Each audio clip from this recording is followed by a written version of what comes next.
Assalamualaikum warahmatullahi wabarakatuh. Hai teman-teman, ketemu lagi saya Gamar dan pada video kali ini kita akan lanjutan membahas latihan dasar kita membuat website menggunakan Flux Python. Oke ya. Nah, untuk pengingat-ingat kemarin kita terakhir telah sampai di sini ya teman-teman. Nah, ada sistem pengaduan, kemudian kita sudah buat untuk form loginnya, beserta validasinya dan sebagainya, kemudian ada daftar akun. Nah, pada video kali ini kita akan bahas bagaimana cara untuk mengintegrasi web kita dengan database ya. Mungkin teman-teman ada yang sudah pernah tahu cara menggunakan database dan sebagainya ya.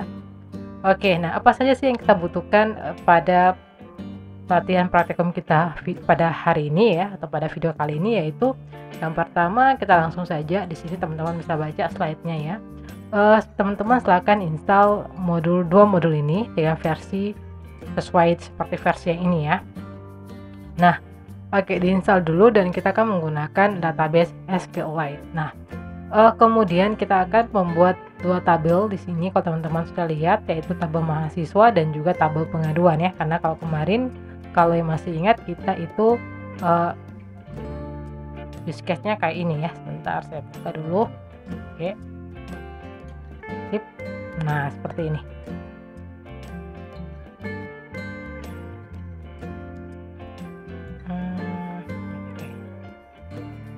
Nah, seperti ini ya. Jadi kita punya akun daftar mahasiswa, berarti ini merupakan data mahasiswa, tabel mahasiswa, dan juga ada tabel pengaduan. Jadi kedua hal ini saling berkaitan karena satu mahasiswa ini bisa menginput satu kali mendaftar dan satu mahasiswa bisa menginput banyaknya pengaduan ya. Jadi di sini kita punya tabelnya seperti ini. Nah, ini hanya contoh saja ya teman-teman. Kemudian ya kita lihat di sini bahwa tabel ini saling berhubungan antara tabel mahasiswa dengan tabel pengaduan. Nah, data berhubungan adalah di bagian sini ya, karena ID mahasiswa ini pada tabel pengaduan ini akan menjadi virgin key atau kunci tamu. Oke, kita lihat di tabel kita sini teman-teman. Oke, ada beberapa field ya dengan masing-masing tipe datanya, misalnya integer, ID dengan tipenya integer, kemudian dia berperan atau keterangannya dia sebagai kunci utama atau primary key. Ada nama, kita gunakan varchar, size-nya 100, npm, kita gunakan varchar juga, kemudian kita buat size-nya 15 dan kita buat kecil 15. Nanti tergantung ya, teman-teman bisa untuk custom lagi lah. Dan sifatnya dia unik. Nah, jadi kedua field ini kita buat unik karena yang kita mau buat adalah 1 mpm ini ya. 1 mpm. Jadi ketika mahasiswa sudah input, sudah mendaftar yang menggunakan mpm tertentu 123 misalkan, nah dia tidak bisa lagi menginput dengan mpm yang sama. Harusnya seperti itu kan, karena satu mahasiswa biasanya hanya memiliki 1 npm. Nah, jadi kita harus set dia atau mengcustom dia untuk unik, sehingga apabila kalau ada npm yang didaftarkan kembali, nah database harusnya menolak ya. Begitu pula juga dengan email. Oke, kemudian ada password, kemudian ada kelas, kemudian ada alamat, dan juga kita akan karena ini berkaitan tentang data mahasiswa, kita coba tambahkan sebuah foto. Nah, di sisi tabel pengaduan di sini ada sama seperti tabel mahasiswa ya. Ini kita buat ID, ada subjek, ada kategori, ada detail pengaduan, ada tanggal pengaduan, dan ID mahasiswa. Karena ya tabel pengaduan ini kita relasi dengan tabel mahasiswa. Jadi satu mahasiswa ini bisa menginput banyaknya data pengaduan. Seperti itu ya. Mudah-mudahan teman-teman bisa memahami. Oke, nah. Oke, dan sebelum kita lanjut, jangan lupa buat teman-teman yang baru bergabung di channel ini untuk subscribe. Nah, oke. Nah, di sini kalau teman-teman lihat ya, kita gunakan ada beberapa modul tambahan, yaitu SQLChem dan juga ya SQLChem. Nah, apa sih sebenarnya SQLChem? Sedangkan yang kita gunakan di sini pada sampel kasus kita gunakan database-nya adalah SQLite ya. Jadi kalau teman-teman SQLChem ya, SQLChem ya, sebenarnya seperti itu adalah dia merupakan sebuah ORM ya, atau biasa disebut kita dengar dengan Object Relation Mapper. Nah, jadi dia memungkinkan sebuah aplikasi itu menggunakan database dengan data yang high level, artinya seperti kelas, objek, metode, fungsi. Nah, itu dijadikan sebagai tabel. Nah, mungkin ada yang masih bingung nih, kayak apa nih? Nah, jadi gini,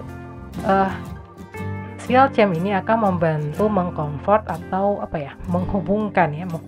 Jadi kalau biasanya teman-teman lihat di sini, kalau biasanya kan kita buat database, kita harus masuk ke environment-nya dari database. Misalnya kalau kita buat MySQL, kita bisa ke CMD-nya atau kita bisa buka lewat terminal seperti ini, yang ini. Nah, atau kita bisa langsung ke menggunakan visualnya, misalkan PHP-MyAdmin, kita buat tabelnya di sana, seperti itu ya. Kita buat tabelnya di sana. Dan kalau ini contohnya seperti SQLite-nya, tampilan SQLite seperti ini. Nah, jadi kalau kita mau buat database ya seperti ini. Oke, nah terus di sini apa sih fungsi dari SQL Chem? Nah, SQL Chem ini adalah ketika saat dia mampu menginterpretasi dari kelas yang kita buat ini menjadi sebuah tabel. Jadi kita tidak lagi mengcustom tabel di environment database-nya langsung, tapi kita customnya di bagian backend-nya kita gitu. Seperti ini. Nah, kita akan buat sebuah file. Nah, file-file ini akan di-convert oleh SQL Chem ini menjadi tabel. Nah, jadi kalau nanti misalnya kita lagi ada penambahan field, nah kita tidak harus terjun atau membuka environment dari database, tapi kita tinggal menambah di sini gitu. Nah, tapi ada plus minusnya juga gitu, karena kita harus setiap saat untuk mengintegrasikan antara yang kita buat di sini dengan di dalam database gitu. Tapi kita juga sebenarnya membutuhkan juga misalnya visual untuk melihat database itu sendiri. Oke ya. Jadi mudah-mudahan teman-teman sudah paham. Jadi yang jelas bahwa kita gunakan SQL Chem pada dasarnya adalah kita bisa mengcustom database itu di sisi backend-nya gitu. Kita tidak harus pergi ke environment di database tersebut. Nah, gitu ya. Nanti teman-teman coba aja dulu, pasti akan paham juga kok. Dan kemudian SQL Chem juga mendukung beberapa database, misalkan MySQL, SQLite, PostgreSQL, dan mungkin juga Oracle. Tapi saya baru tahu 3 itu, MySQL, PostgreSQL, dan juga SQLite ya. Jadi dia mendukung. Nah, jadi misalkan untuk latihan-latihan kita gunakan untuk SQLite, karena kalau SQLite kan database-nya tersimpan di sisi klien kan. Nah, nanti kalau seandainya kita mau buat yang lebih besar, nah kita bisa pindah ke MySQL. Nah, ketika saat kita pindah ke MySQL, kita merubah tidak begitu jauh gitu. Jadi kita tidak harus membuat tabel dari awal gitu, tapi kita bisa memanfaatkan kelas ini untuk di-convert kembali menjadi database tertentu. Nah, kayak nanti kita akan coba sama-sama ya. Jadi sebelumnya teman-teman jangan lupa untuk menginstal 2 modul ini dengan versinya seperti ini ya, karena ada beberapa versi itu tergantung ya, karena setiap versi itu kan selalu diupdate ya. Kalau sudah selalu diupdate tentu penggunaannya atau rule-nya tentu sudah berbeda. Misalnya kalau Python 1, Python 2 sama Python 3 gitu kan ada beberapa perubahan. Jadi untuk mengikuti tutorial ini silahkan alangkah banyak kalian samakan saja dengan versi yang kita gunakan ya. Oke, kita langsung saja mulai. Oke, setelah teman-teman install, tentu yang pertama ketika selesai kita install, kita harus registrasi dia di dalam backend-nya kita ya. Nah, kita bisa pergi ke sim, kemudian kita ambil file init.py. Oke, nah di sini kita bisa masukkan, kita impor yang file yang sudah kita install tadi, Flux. Oke, itu kita bisa from, kemudian kita bisa Flux SQL Chem ya. Ini tulisannya kayaknya kecil semua, Chemi gitu ya. Kemudian import. Nah, ini besar SQL, kemudian L-nya kecil, Chemi. Oke, gitu ya. Setelah itu kita akan buat database-nya. Di sini akan menentukan database-nya ini adalah database yang konfigurasinya apa, apakah MySQL, SQLite gitu ya, atau PostgreSQL. Nah, di sini yang kita tentukan yaitu app.config gitu ya, sama dengan tanda siku. Nah, di sini kita beri namanya SQL Chemi gitu, SQL Chem database query. Nah, sip. Di sini kita buat sama dengan, nah di sini kita masukkan database kita itu apa ya, tipenya apa, kemudian root atau posisi directory dari penyimpanan database kita. Nah, di sini karena kita gunakan SQLite ya. Bentar. SQLite ya. Nah, titik 2 di sini kita masukkan root serta nama database-nya sim.db gitu ya. Atau kita buat sim pengaduan gitu ya. Sim pengaduan. Oke. Jadi di sini kita tentukan SQLite-nya, tipe database-nya, kemudian di sini ada tentukan directory tempat penyimpanan kita di mana. Kebetulan di sini kita simpan di ya ketiga di luar, jadi ada garis 3. Kemudian nama database-nya adalah sim pengaduan DB gitu ya. Jadi kalau nanti kita mau ubah, saya mau ganti MySQL, nah kita tinggal ganti sini aja MySQL.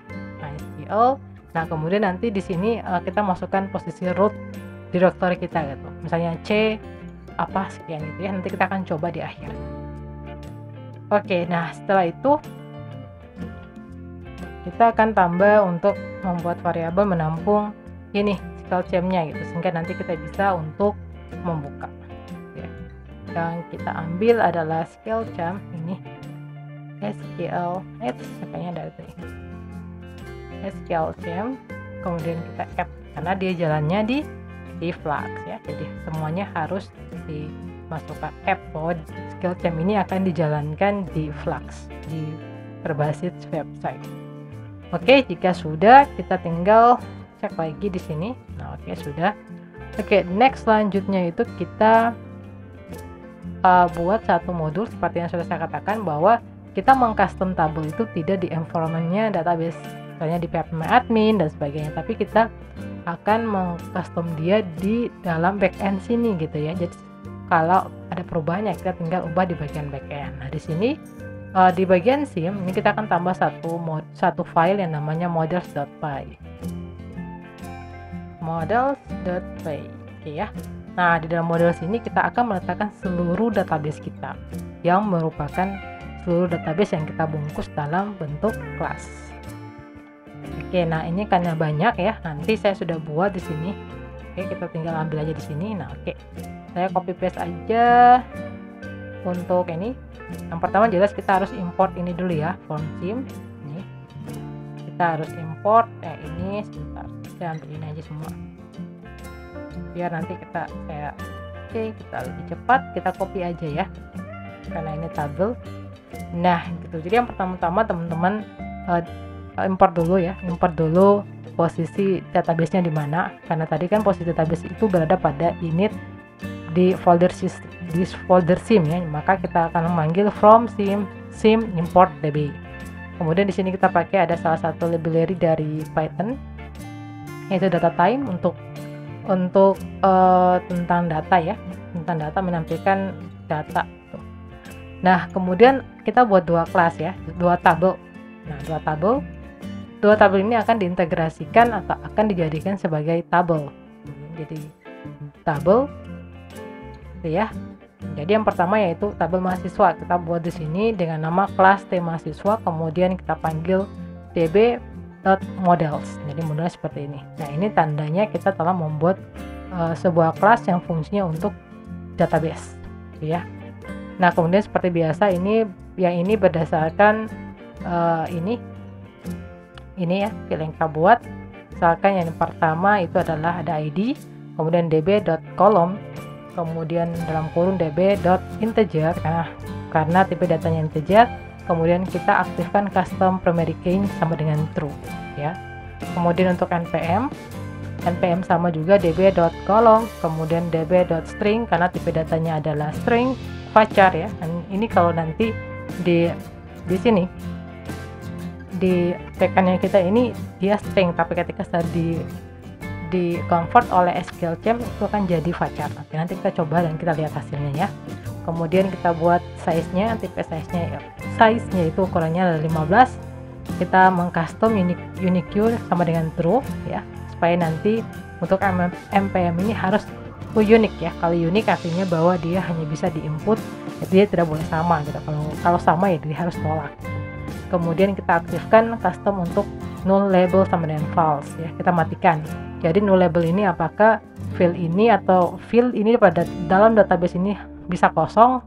Nah di sini saya matikan karena maunya saya npm itu harus terisi ya. Jadi kita null label sama dengan false. Namun kalau seandainya ada beberapa field yang menurut teman-teman, oh ini kalau tidak diisi tidak masalah, berarti null labelnya diaktifkan atau di true.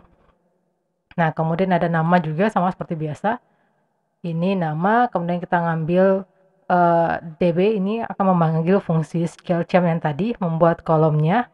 Nah kolomnya kemudian di dalam kolom itu ada tipe stringnya, kemudian size-nya 100, null labelnya false. Nah email juga sama, untuk email posisinya sama dengan yang npm, kita buat aktifkan juga unique queue-nya.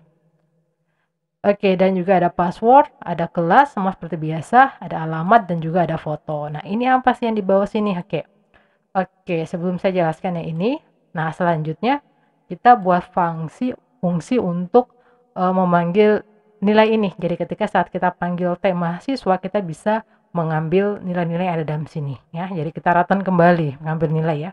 Jadi yang ini kita akan buat def terus tanda underscore ya, rpr atau rprp underscore-nya ini, kemudian self ya, dalam kolom self titik 2, kemudian kita masukkan return T mahasiswa, tabel mahasiswa ini maksudnya.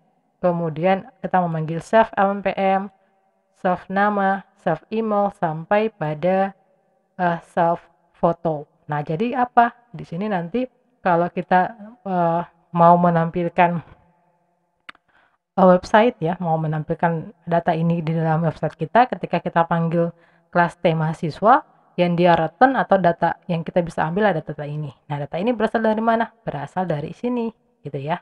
Jadi coba diingat-ingat cara membuat kelas ya, cara membuat kelas, kemudian fungsi returnnya seperti apa.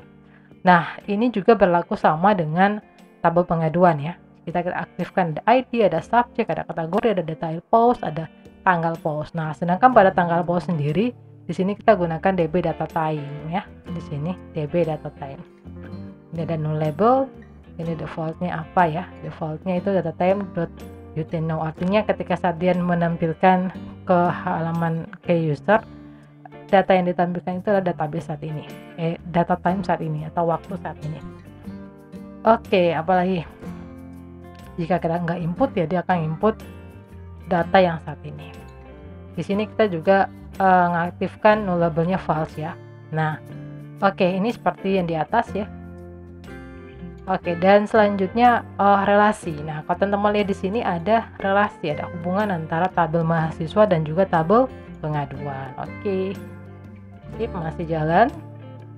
Oke, jadi di sini untuk membuat relasi kita buat sebuah variabel baru. Di sini saya buat pengaduan pakai S ya. Nah, ini artinya apa? Kalau nama variabel itu terserah kita ya, terserah kita. Cuman di sini kenapa saya buat pengaduan? Ini hanya untuk membedakan saja. Bisa jadi kalau di sini kan yang mau dihubungkan adalah tabel mahasiswa dan juga tabel pengaduan, makanya saya buat pengaduan. Jadi kalau pengaduan tahu bahwa oh nah ini hubungannya antara tabel mahasiswa dan tabel pengaduan. Misalnya kita buat tabel alumni misalnya ya, ada kelas alumni, kita bisa terus alumnis. Di sini kita bisa buat alumnis gitu ya.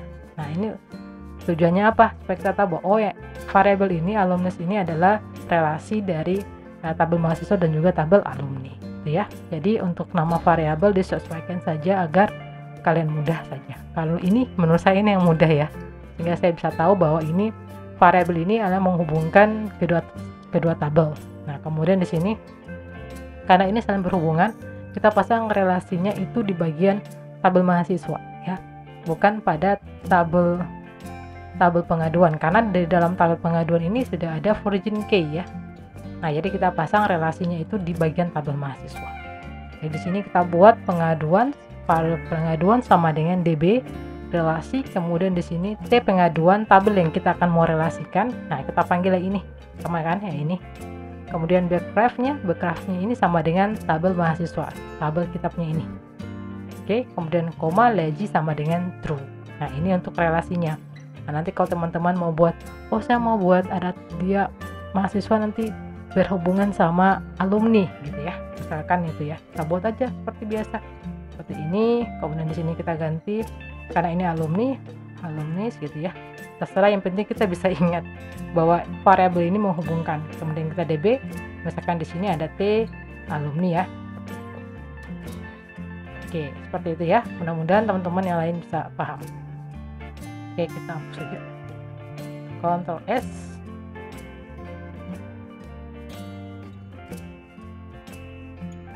Oke, jika sudah, nah ini juga seperti biasa. Jadi setiap kelas yang kita buat ada nama, ada fill-fillnya beserta propertiesnya. Kemudian oke, ini lupa, yang terakhir adalah mahasiswa ID ya, yang ini ID mahasiswa, karena ini akan berhubungan dengan ini ya. Nah, ini akan menjadi origin key di sini. Nah, kalau jadi origin key berarti di sini kalian lihat di sini saya buat mahasiswa ID, db kolom, kemudian db integer karena ID-nya tipenya integer, kemudian db.origin key karena dia sifatnya adalah origin key, merupakan kunci tamu. Kunci tamu di mana T mahasiswa sama dengan ID. Nah, akan muncul pertanyaan, nah ini kenapa T mahasiswa? T-nya kecil gitu, terus di sini T-nya besar. Oke, nanti kita akan lihat kenapa di sini T mahasiswanya kecil. Oke, setelah kita Ctrl S ya, semua sudah, akan dicek dulu dari atas, di bawah. Oke, sip ya. Oke, langkah selanjutnya itu kita menggunakan fungsi ScaleChamp untuk menggenerate ini ke dalam database.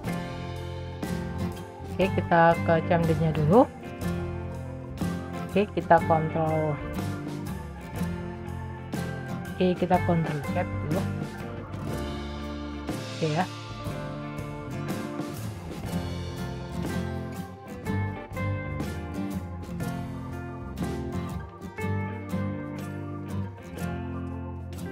Oke, nah di sini kita coba masuk aja.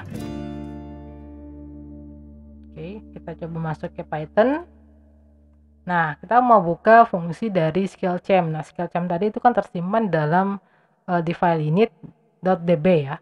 Nanti kita akan masuk ke from sim gitu ya, import db. Nah, oke, kita masuk ke ScaleChamp. Kalau sudah muncul seperti ini, tandanya dia sudah masuk pada environment dari ScaleChamp. Nah, sekarang kita tinggal memanggil modul kita atau memanggil kelas-kelas yang kita kategorikan sebagai tabel ya. Berarti di sini from sim, kita simpan dalam folder models ya. Kemudian kita import. Nah, import ini ada kelasnya gitu. Ada T mahasiswa, T pengaduan. Oke, enter. Kalau tidak muncul error, tandanya dia jalan dan dia jadi. Nah, di sini kita tinggal meng-create tabelnya. Gitu. Misalnya kita buat db titik create ya, create dot underscore al gitu ya. Oke, nah kalau sudah seperti ini, tandanya tidak ada yang error ya, berhasil di create tabelnya. Nah, sekarang kita akan coba untuk ngelihat apakah filenya sudah di-create atau belum ya. Di sini kita lihat di foldernya sini dan ternyata belum ya. Ini masih kosong, seharusnya ini akan muncul nama database-nya di sini, ada sebuah file scale di sini. Nah, berarti coba kita cek lagi di bagian create-nya. Di bagian sini sepertinya ya. Di sini apakah ini karena dia nggak nge-create sebuah file ekstensinya db. Oh iya, di sini ya. Kesalahannya di sini, database harus memakai A, Ctrl S ya. Ya, ScaleChamp database URI. Oke, pas. Kita Ctrl S selanjutnya kita coba buat ulang ya. Kita panggil ulang, kita masuk ke Python, kita masuk ke from sim import db. Oke, masuk di ScaleChamp-nya seperti ini. Kalau sudah muncul tanda ini berarti kita sudah masuk pada environment-nya ScaleChamp. Nah, sekarang kita coba import ya. Kita from sim.models import T mahasiswa gitu ya. Dan juga T pengaduan. Oke, kita enter, gak ada error. terjadi, kemudian kita create database-nya db.create all ya. Oke, bentar. Oke, jadi di sini kita cek lagi ulang di sini. Nah, sudah ada sebuah file SIM pengaduan di sini ya. Ini kalau teman-teman lihat di sini sudah ada SIM pengaduannya. Oke, jadi kita bisa buka di sini. Kita bisa buka di sini ya. Jadi di sini bisa kita lihat SIM pengaduannya DB. Nah, bentuknya seperti ini. Nggak ada filenya di encoding ya. Oke, next ya. Selanjutnya jika sudah, kita coba main-main di sini dulu. Kita coba cek aja mahasiswa query all ya. Query all. Kita lihat datanya ini masih kosong. Kita coba untuk tambahkan datanya. Oke, misalkan kita buat seperti ini. Kita buat variabelnya misalkan data 1 ya. Data 1 sama dengan apa? Oke, kita buat data 1. Banyak banget ya datanya. Untuk data mahasiswa ada sekitar berapa field tadi? Oke, kita coba aja ya. Yang pertama, coba kita tes input data di sini mahasiswa pada tabel mahasiswa. Nah, jadi di sini kalau teman-teman lihat dia akan nge-create 2 tabel gitu. Oke, di sini mungkin kita nggak kelihatan tabelnya apa-apa saja ya. Nah, kita bisa menggunakan sebuah tools ya. Saya coba di sini SQLite. Saya mau lihat tabelnya sudah di-create belum ya. SQLite. SQL Lite Browse. Nah, ini kita gunakan sebuah software yang ini untuk melihat tabelnya. Nanti softwarenya saya akan letakkan di link di deskripsi video sehingga teman-teman bisa untuk install. Ya, bentar. Nah, seperti ini. Nah, kita coba buka aja open, kita cari database-nya yang tadi ada di bagian D, kemudian ada di latihan web 2020, kemudian di sini ya SIM pengaduan. Oke, di sini kalau kita lihat, nah dia sudah buat 2 tabel ya, ada tabel mahasiswa dan juga tabel pengaduan. Nah, kalau yang tadi tanya kenapa ada T pengaduan, karena di sini kalau kita perhatikan bahwa kelas ini, sejumlah kelas ini yang kita punya di models ini akan di-convert menjadi menjadi tabel ya, T mahasiswa. Tapi kalau kita lihat hasilnya di sini bentar, line 2 ini. Nah, hasilnya di sini berarti kita bisa lihat ya bahwa ketika saat di-convert menjadi sebuah tabel itu semua hurufnya dikecilin ya. Semua hurufnya dikecilin seperti ini. Jadi T mahasiswa, T-nya udah nggak besar, T-nya kecil. Nah, kemudian di sini kayak tadi saya bilang kenapa di sini T-nya kecil, karena nantinya kan kita ngambil tmahasiswa.id. Berarti kita ngambil di mana? Di tabel mahasiswa untuk ID-nya di sini ya. Mudah-mudahan teman-teman sudah paham ya. Oke, toolsnya namanya apa ya? Ini DB Browser for SQLite. Kalian bisa search di Google atau nanti saya akan letakkan link untuk link downloadnya di mana. Oke, nah kemudian udah ada 2 tabel di sini. Kita coba untuk import atau mencoba untuk memasukkan data. Sebenarnya bisa langsung di sini ya, bisa langsung di sini. Karena kalau di sini kita buka di sini bisa untuk browser data ya. Nah, sini kita tinggal tambah new recordnya gitu. Oke, kita coba aja di sini dulu ya. Biar nanti karena yang di sini nanti kita akan ini akan kita terapkan di backend-nya kita untuk penambahan. Ya, cara menambahnya menggunakan SQL itu seperti apa? Oke, T mahasiswa, kemudian dalam kurung kita buat titik 2 gini. Oke, dalam kurung, kemudian nanti kita buat misalkan yang pertama itu adalah npm ya, npm sama dengan misalnya saya isi 1 2 3 4 5 6 7 ya gitu ya. Kemudian koma, setelah npm ada nama ya, nama titik 2 misalkan gamma ya. Kemudian kita koma di sini, selanjutnya email misalkan seperti ini.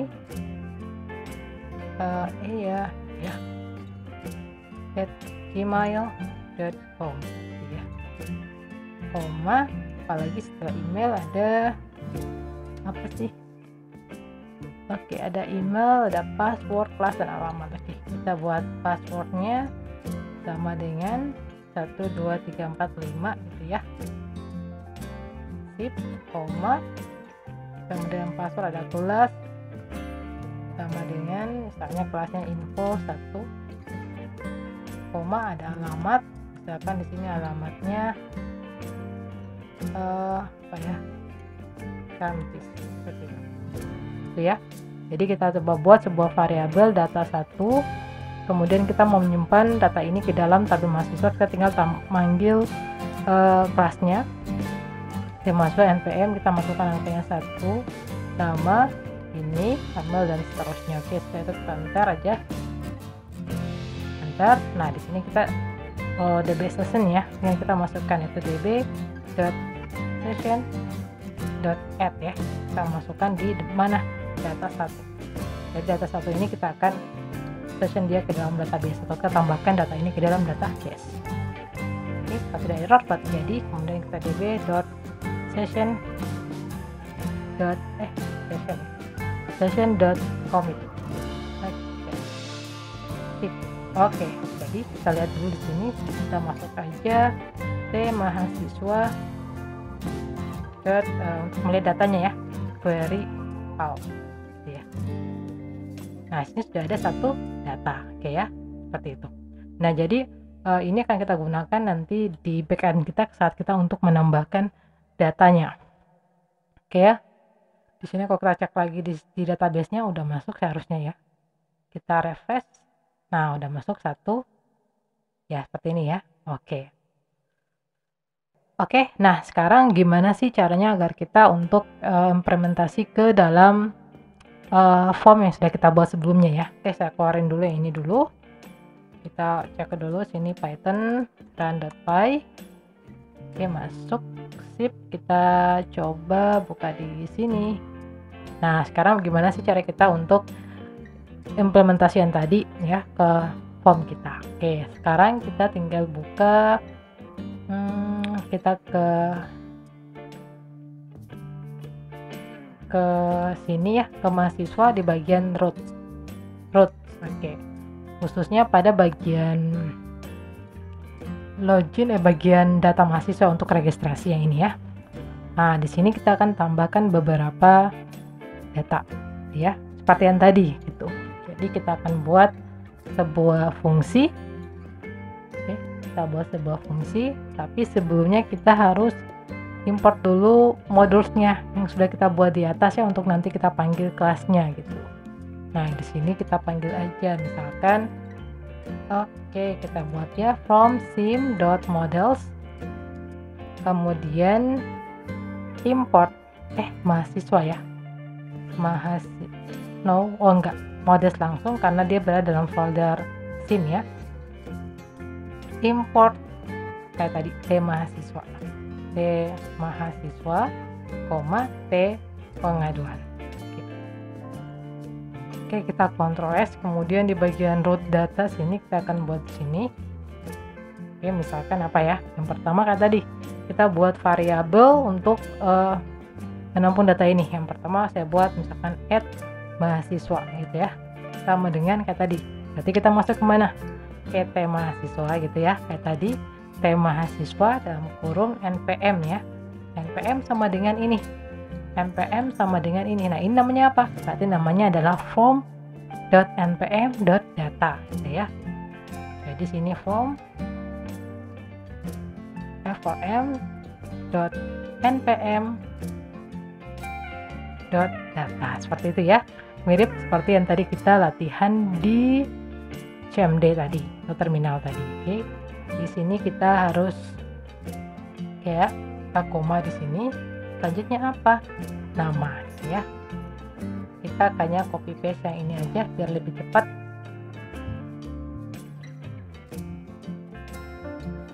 Oke, di sini kita ganti nama. Di sini juga nama. Kemudian di sini ada email. email, kemudian di sini kita ganti email ya, email. Oke, kita koma, bentar sini dulu, kemudian kita paste lagi nama, password ya, password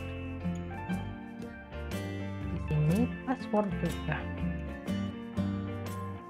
koma, di password ada kelas,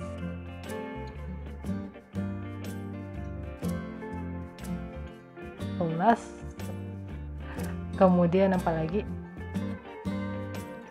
oke, kelas, ada alamat ya, terakhir alamat, platform, alamat.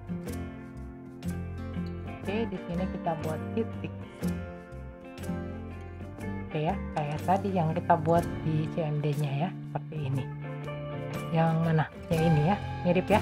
Nah, kemudian tinggal kita pasang dbsession.add dan dbsession.commit ya. Di sini kita tinggal tes ini seperti ini.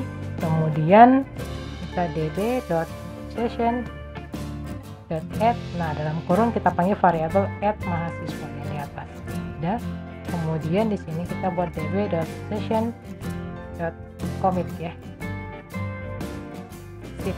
Oke, Ctrl S. Nah, jadi ketika saat dia sudah menampilkan, nah di sini dia akan manggil ini disimpan dalam database, kemudian di commit terakhir, kemudian dia akan menampilkan pesan. Oke, kita coba aja dulu ya, mudah-mudahan tidak error. Jika dia benar, dia return, dia akan pindah ke kita akan tembak bukan ke data M tapi ke login ya. Jadi kita akan masuk ke login mahasiswa kayak ini, mahasiswa. Oke, kita Ctrl S ya. Oke, kita Ctrl S, kita refresh dulu.